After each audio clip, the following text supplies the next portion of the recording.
Food service business शुरू करना चाहते हैं? यदि हाँ, तो ये वीडियो आपके बहुत काम आने वाला है। हाँ, देखिए, फूड सर्विस बिजनेस के डालने के बारे में सोचते ही ऐसा लगता है जैसे बहुत सारा पैसा पैसा मत, तो ये सच नहीं है। हाँ, ये सच हो सकता है यदि इस बिजनेस को हम पैशन के साथ, पेशेंस के साथ, नॉलेज के साथ, हार्ड वर्क विद डेडिकेशन के साथ शुरू करें। नॉलेज के लिए मैं आपके साथ हूँ और मेरा वीडियो आप देखें तो आपको नॉलेज बहुत सारी मिलेगी। नमस्कार साथियों, मैं आपका chef Pradeep Lahri, trainer and hospitality consultant स्वागत करता हूं अपने इस channel fundamental of cooking classes में। आज मैं आपके लिए लेके आया हूं अपना फूड सर्विस बिजनेस शुरू करने के लिए कौन कौन से फेसेस हैं, उन फेसेस के बारे में। इस आउटलेट जो होता है उसको डालने के लिए हम 4 फेसेस में बात करेंगे। यानी कि जब हम किसी इस बिजनेस को डालने की सोचते हैं तो हमें 4 फेसेस में अपने काम करने हैं और ये चारों फेसेस बहुत इंपॉर्टेंट है। इन फेसेस और किसी भी फूड बिजनेस की सफलता के लिए ये सारे चारों फेसेस बहुत इंपॉर्टेंट है। इनमें से अब सबसे बड़ी बात आती है कि फूड सर्विस आउटलेट होते क्या है। अब फूड सर्विस आउटलेट के बारे में मेरा वीडियो, पहला जो वीडियो है उसको देखें, जिसमें मैंने आपको बताया है कि फूड सर्विस आउटलेट्स कितने होते हैं, कौन कौन से होते हैं, जो कि आपके इस बिजनेस के आइडिया जनरेशन का काम करेगा कि हम क्या डालें, क्या डाल सकते हैं। चारों फेसेस को अगर हम एक एक बारी से डिस्कस करें तो जो पहला फेस होता है उसे हम बोलते हैं प्लानिंग फेस। प्लानिंग फेस का मतलब हो गया कि हमको सारी प्लानिंग्स करनी है। पहले प्री प्रोजेक्शन फेस है ये, इसमें आपको अपने आइडिया के बारे में बात करनी है। दूसरा जो फेस आता है वो है एस्टेब्लिशमेंट फेस। इसमें जो आपने प्लानिंग की है पूरी की पूरी, उस प्लानिंग को हमें जमीन पर लेके आना है, जिसे बोलते हैं एस्टेब्लिशमेंट फेस। तीसरा जो फेस आता है ऑपरेशनल फेस, यानी अब आपके 2 फेस पूरे हो गए, प्लानिंग हो गई, एस्टेब्लिश हो गया। अब तीसरा जो फेस आता है उसको बोलते हैं ऑपरेशनल फेस, यानी आप उसको वर्किंग कंडीशन में लेके आते हैं। ऑपरेशनल फेस के बाद जो चौथा और इम्पोर्टेंट फेस आता है जिसे हम बोलते हैं मैनेजरियल फेस। इन चारों फेसेस के बारे में हम एक एक करके समझते हैं। सबसे पहले हम आते हैं प्लानिंग फेज पर। प्लानिंग फेज जो आता है उसमें सबसे पहले आता है, ये सब कुछ हमारे दिमाग में होना चाहिए। पहला स्टेप जो आता है वो है आइडिया कॉन्सेप्ट। अब आइडिया कॉन्सेप्ट के लिए मैंने बताया फूड सर्विस आउटलेट कितने होते हैं, कौन कौन से होते हैं, आप कौन सा डाल सकते हो, आपके दिमाग में क्या चल रहा है, ये आइडिया कॉन्सेप्ट, आइडिया जनरेशन आपको वहां से मिल जाएगा। दूसरा जो इसी में फेस आता है वो है मार्केट सर्वे फेस। मार्केट सर्वे हम लोग इसमें पीपीसी मॉडल पर काम करते हैं। अब पीपीसी मॉडल क्या होता है? मार्केट सर्वे में हम देखेंगे सबसे पहले कि प्लेस क्या है, कहां हम डालना चाहते हैं, जगह। पीपीसी मॉडल में जो पहला पी है वो ये है प्लेस, किस जगह पर डालना चाहते हैं, वो जगह के बारे में अध्ययन जो है मार्केट सर्वे कहलाता है। जगह का मतलब हो गया कि वो टूरिस्ट प्लेसेस है, कि फुटफॉल कितना, वहाँ लोग कितने आते हैं, आप क्या चलेगा। ये दूसरा जो फेस इसमें जो पार्ट आता है वो होता है लोग, पीपल्स। अब पीपल्स को समझने का मतलब ये है कि उनकी जेब खर्चा कितना दे सकते हैं, कितना एक्सपेंस कर सकते हैं। अब पीपल्स का शौक क्या है, वो बाहर खाने जाते हैं कि नहीं जाते हैं, वो किस तरह का खाना भोजन पसंद करते हैं, ये सब जानकारी लेने का जो फेस है ये फेस कहलाता है। एक्चुअली ये जो मार्केट सर्वे फेस है ना, ये है फाइंडिंग नीड और डिमांड को पता करना। यानी हमारे इस फेस के अंदर क्या आइडिया तो जनरेट हमने कर लिया, इसके बाद हमारे पास आ गया, सपोज करो हम फास्ट फूड डालना चाहते हैं, फास्ट फूड रेस्टोरेंट डालना चाहते हैं, तो सबसे पहले हमें मार्केट सर्वे में जाना पड़ेगा। इससे हमें पहले जगह का अध्ययन करना पड़ेगा। दूसरा बात आती है लोगों का अध्ययन करना पड़ेगा, लोगों की रुचियों का अध्ययन करना पड़ेगा, लोगों को पसंद क्या है उसका अध्ययन करना पड़ेगा, वो किस तरह का खाना पसंद करते हैं वो हमें पता करना पड़ेगा।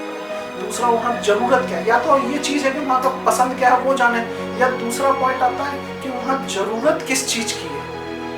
अब सपोज करो हमने पिज़्ज़ा के लिए रेस्टोरेंट डाल दिया और वहाँ के लोग जो है पिज़्ज़ा जानते ही नहीं है क्या है, या तो आप पिज़्ज़ा के बारे में वहाँ क्रिएट करें जरूरत, या उनको उसके बारे में पता है, तब जाके आप अपना बिजनेस शुरू कर सकते हैं। मार्केट सर्वे जो है बहुत इंपॉर्टेंट फेस है। अगर बिना इसके आपने अगर कहीं भी डाल दिया तो सफलता मुश्किल है। इसी में जो तीसरा पार्ट है वो बहुत इंपॉर्टेंट है, कॉम्पिटिटर्स।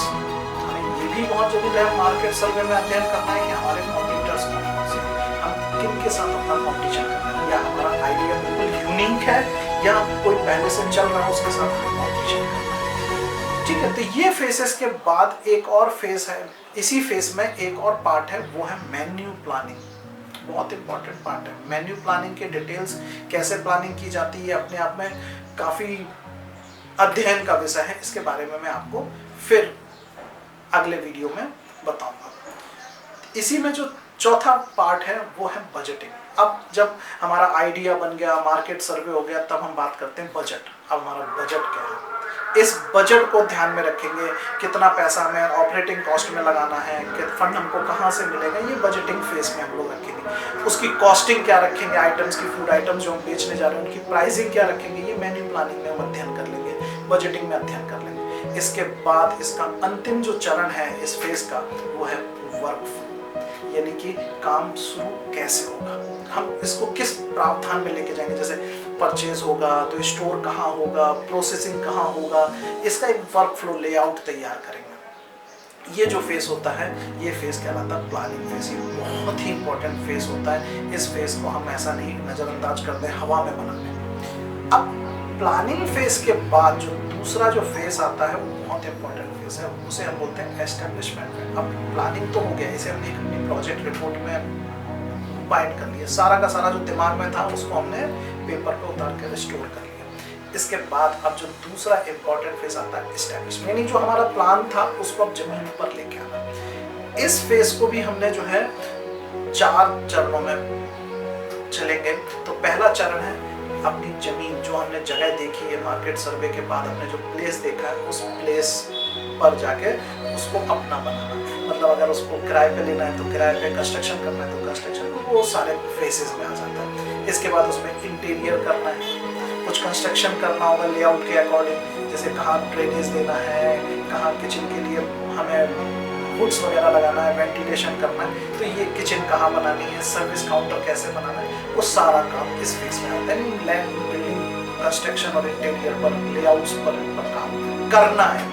प्लानिंग तो हमने पहले फेज में कर ली, अब उस प्लानिंग के अकॉर्डिंग हमें काम करना है। दूसरा जो आता है इंपॉर्टेंट, इसी में दूसरा चरण आता है परचेज ऑफ इक्विपमेंट्स। अब हमें इक्विपमेंट्स परचेज करना है और उन्हें इंस्टॉल करना है, यानी हमारा लेआउट बन गया, इंटीरियर हो गया। इसके बाद हमने क्या करना है कि अपने परचेज इक्विपमेंट्स को परचेज कर लेना है। इक्विपमेंट परचेज आ जाएंगे तो इंस्टॉल कर लेना है। परचेजिंग के लिए क्या क्या पॉइंट्स हैं, कैसे हमें परचेज लेना है, परचेज की कौन कौन सी बातें हमें ध्यान में रखना है, इसके बारे में हम बाद में डिस्कस करेंगे। नेक्स्ट जो तीसरा चरण है बहुत इंपॉर्टेंट चरण है, बिना सरकारी परमिशन के, लाइसेंस के हम फूड बिजनेस शुरू नहीं कर सकते। तो हमें अब जो तीसरा काम है इसी में एस्टेब्लिशमेंट फेज में अपने लाइसेंस और परमिशंस लेना, सरकार से, नगर निगम से परमिशन लेना, फूड सेफ्टी स्टैंडर्ड अथॉरिटी से, FSSAI से भी लाइसेंस लेना, ये सारे लाइसेंस लेना। अब कौन कौन से लाइसेंस लगते हैं इसके बारे में मैं आपको आगे के वीडियोस में बताता रहूँगा। तो हमारा एस्टेब्लिशमेंट फेज में इक्विपमेंट्स आ गए, इक्विपमेंट को इंस्टॉल भी कर लिया, लाइसेंस वगैरह लेने के लिए भी हमने अपनी एप्लीकेशंस लगा दी, लाइसेंस भी आ जाए। इसी दौरान हम स्टाफ का सिलेक्शन भी शुरू कर देंगे। अब स्टाफ का सिलेक्शन में एक चीज और ध्यान रखना, ये बहुत इंपॉर्टेंट फेज है। एक कोई एक्सपर्ट आदमी को या तो प्लानिंग फेज में ही हम उनको हायर कर लें,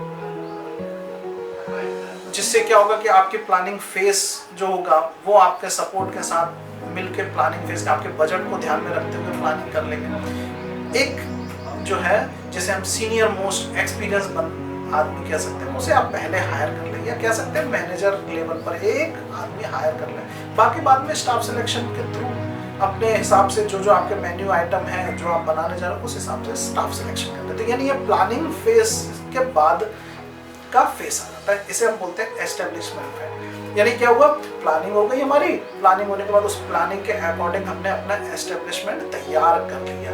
अब प्लानिंग में अगर हमने ड्रेनेज का ध्यान नहीं दिया था तो हमें आगे जाके प्रॉब्लम होने वाली है, अगर हमने सही से प्रॉपर लेआउट नहीं बनाया तो हमें प्रॉब्लम होने वाली है। तो इन सभी प्रॉब्लम्स को हमने पहले ही प्लानिंग फेज में अध्ययन करके अब उसके बाद एस्टेब्लिशमेंट फेज को पार किया। Now our food service outlet ready.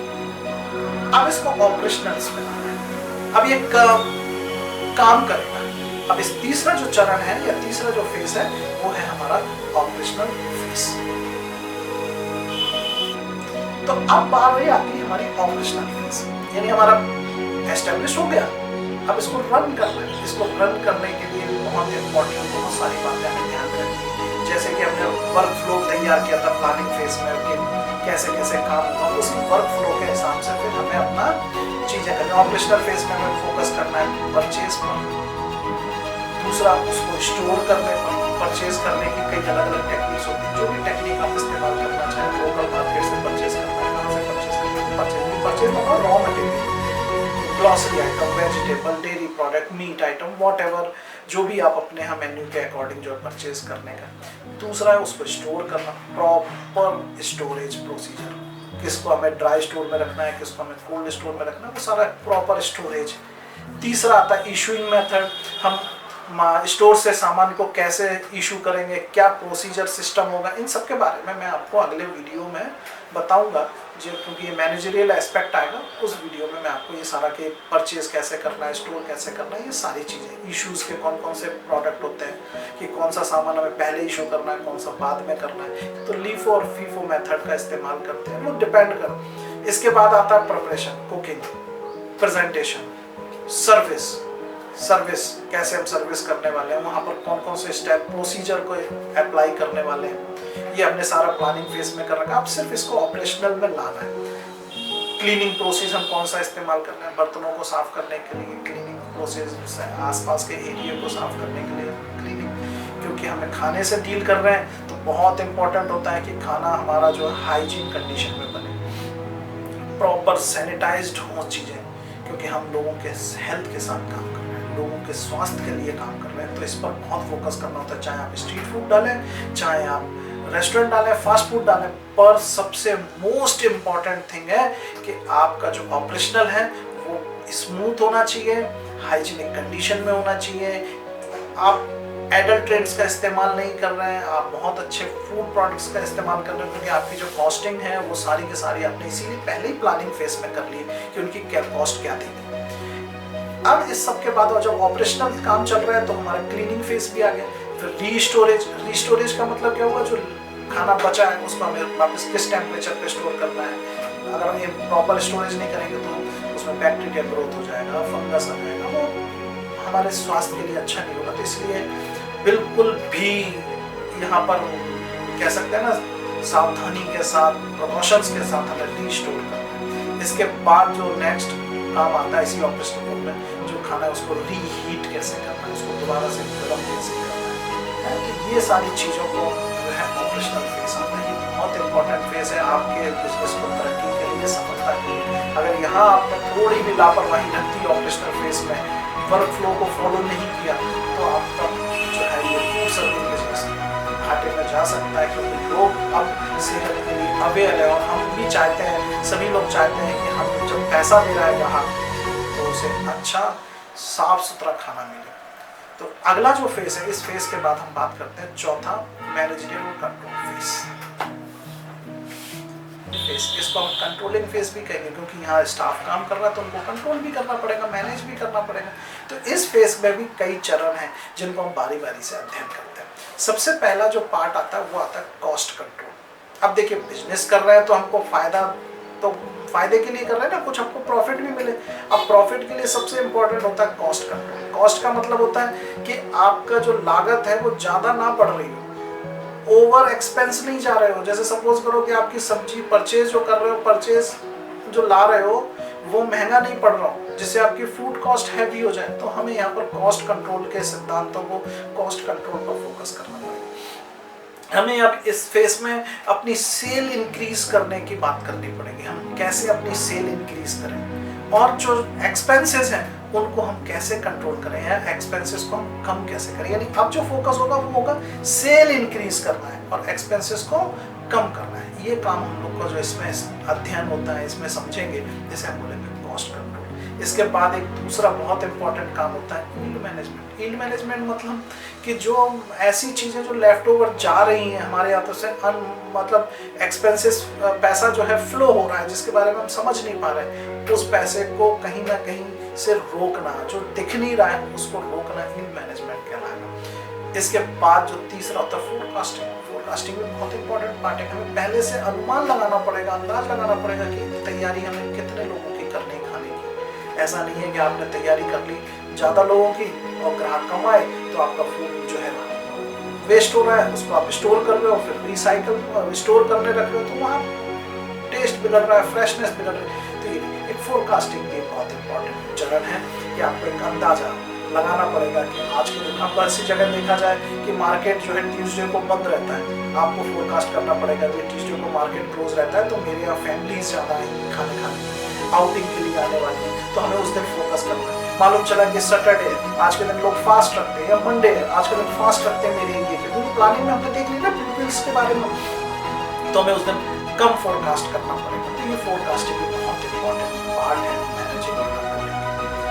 तीसरा और एक इम्पोर्टेंट पार्ट कीपिंग रिकॉर्ड्स। जितने भी हम रिकॉर्ड्स हैं वो सबको रिकॉर्ड ट्रैक करना है, रखना है, बनाना है। जैसे फोरकास्टिंग हमने लिख के बनाना है, ऐसा नहीं अंदाजे से चल रहा है, सबको लिखना है जिससे हम आगे उसको एनालिसिस कर सकें। नेक्स्ट इसी में चरण आता है मेन्यू एनालिसिस। अब हमारे पास आता है कि मेन्यूज जो हमने प्लान किए थे उनके हिसाब से खाना बना रहे हैं, उसको एनालिसिस करना है। कौन सा फूड आइटम हमारा ज़्यादा सेल हो रहा है, कौन सा फूड आइटम कम हो रहा है, कौन सा फूड आइटम है जो बिल्कुल भी सेल नहीं हुआ है, तो इन सब का एनालिसिस हम करेंगे इस फेस में। तो ये जो चारों फेस हैं, ये चारों फेसेस पर हमको काम करना होता है। अगर आप फूड सर्विस आउटलेट या फूड सर्विस बिजनेस में आ रहे हैं और अपना एक आउटलेट शुरू कर रहे हैं और इस पर काम कर रहे हैं, और अगर आपको किसी नौकरी भी कर रहे हैं, एज ए मैनेजर आप जॉब भी कर रहे हैं किसी बिजनेस के लिए और वो चलाना चाहते हैं, नए हैं, फाइनेंस आपको कर रहे हैं और आपको सिर्फ ऐसे मैनेजरियल टास्क दे रहे हैं, तो ये सारे फेसेस जो है आपको उसमें अप्लाई करने पड़ेंगे, तभी हमारा फूड सर्विस आउटलेट बिजनेस जो है तरक्की करेगा, ग्रोथ करेगा। यानी जो पहली बात थी ना पैसा पैसा पैसा, और वो वहाँ से बिल्कुल सही हो जाएगा क्योंकि आप मेहनत कर रहे हैं, आप डेडिकेटेड हैं और नॉलेज मैं आपको दे ही रहा हूँ।